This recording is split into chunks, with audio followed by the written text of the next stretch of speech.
Salam sejahtera kepada segenap pendengar dimanapun Anda berada.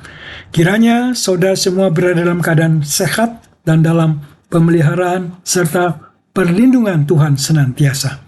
Renungan kali ini mengambil tema rekayasa genetik. Bacaan terambil dari Kejadian 1, dan fokus pada ayat 27 dan 28.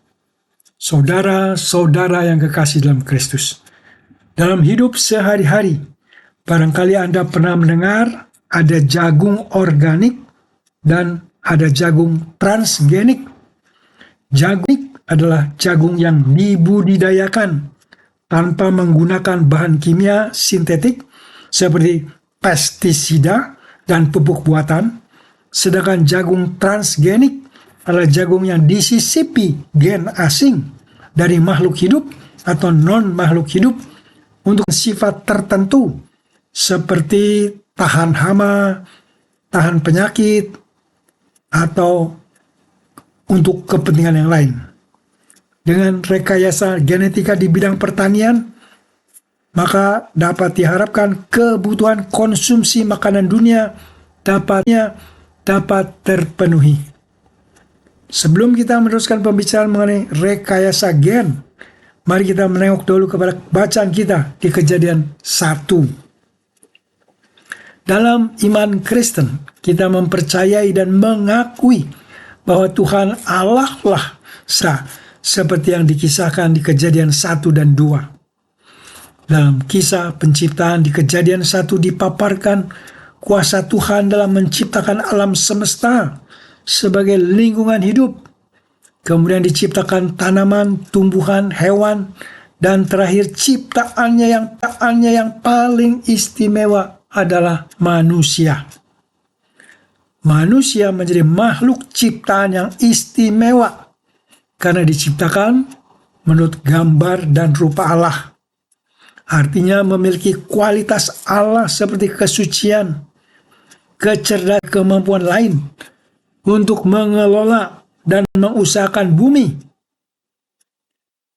dengan segala isinya.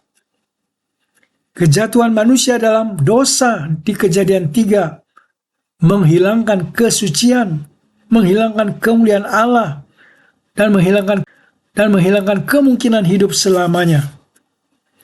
Yang tidak hilang dan tetap tinggal adalah kualitas kecerdasan dan berbagai kemampuan lainnya untuk mengolah alam lingkungan dan mengelola makhluk-makhluk ciptaan.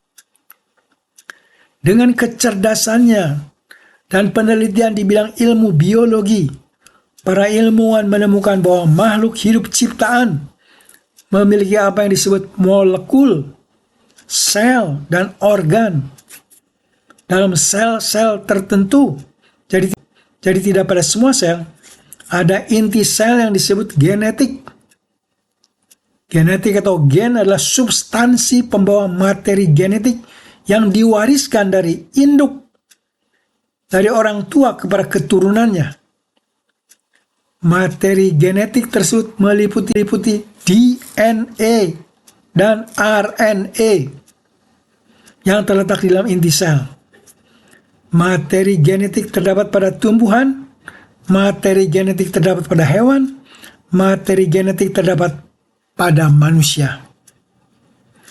Dalam kemajuan ilmuwan maka dapat dilakukan rekayasa genetik, utak-atik genetik menggunakan bioteknologi.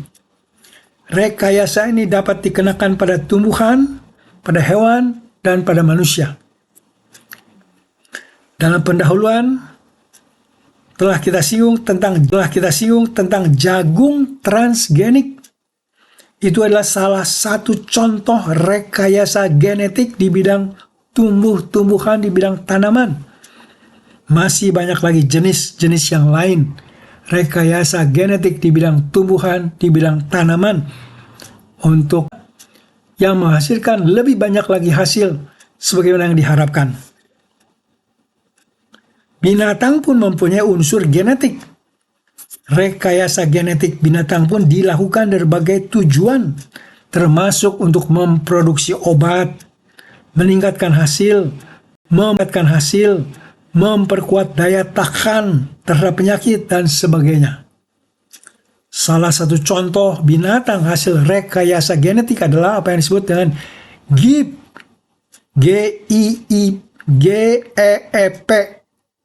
kambing dan domba, yaitu hewan hibrida yang merupakan hasil persilangan antara kambing dengan domba. GIP ini memiliki bulu keriting seperti domba di sebagian besar tubuhnya, tetapi tanduk dan kaki seperti kambing. Rekayasa genetika pun dilakukan pada antara lain dalam bentuk terapi gen. Penerapan teknologi rekayasa genetika digunakan untuk pengobatan diabetes pada manusia dengan menggunakan insulin buatan dari hewan dan juga insulin buatan dari bakteri. Keduanya dimodifikasi dengan rekayasa genetika agar mirip dengan insulin manusia. Contoh lain adalah penggunaan tikus yang direkayasa secara genetik untuk mempelajari penyakit Alzheimer. Berikutnya, rekayasa genetik pada masa pranatal, yaitu sebelum kelahiran, yaitu dikenakan pada embrio bayi dalam kandungan dengan tujuan medis seperti mencegah penyakit bawaan atau menambahkan gen yang bermanfaat baik dengan tujuan medis ataupun tujuan non-medis. Bacaan kita di Kejadian 1 menyatakan bahwa kepada kita diberi kecerdasan, diberi keterampilan untuk mengelola hidup dan alam lingkungan. Pengakuan bahwa Allah pencipta membawa kita kepada hidup sebagai hamba Allah. Dan sebagai hamba kita bertanggung jawab pada Allah yang telah menciptakan kita dan menempatkan kita di bumi ciptaannya ini. Biarlah dengan bertambahnya kepandaian mengajak kita makin merendahkan diri di hadapan Tuhan dan makin mengakui akan kebesaran dan keagungan Tuhan dalam segala ciptaannya. Biarlah kita sebagai penerima atau pelaku rekayasa genetik senantiasa melakukannya sesuai dengan etika, sesuai dengan moral, sebagaimana petunjuk-petunjuk dari firman Tuhan di dalam Alkitab. Dalam segala rekayasa gen, kita berjalan menuju datangnya pembaharuan di masa depan, menyongsong hadirnya langit baru dan bumi baru. Dalam bumi baru, dalam langit yang baru, kita tidak memerlukan lagi rekayasa genetika. Di sanalah kita akan mendapatkan kesempurnaan dalam bentuk tubuh kemuliaan yang bebas dari penyakit. Tidak ada lagi usia tua dan tidak ada lagi kematian. Mari kita melanjutkan perjalanan kita menyongsong masa depan yang akan didatangkan, yang disediakan oleh Tuhan sendiri. Amin. Amin. Mari kita merespon dengan doa. Tuhan Allah yang Maha Agung dan Pencipta, beri bimbingan-Mu agar kami tidak salah menggunakan segala kemajuan di bidang rekayasa genetik.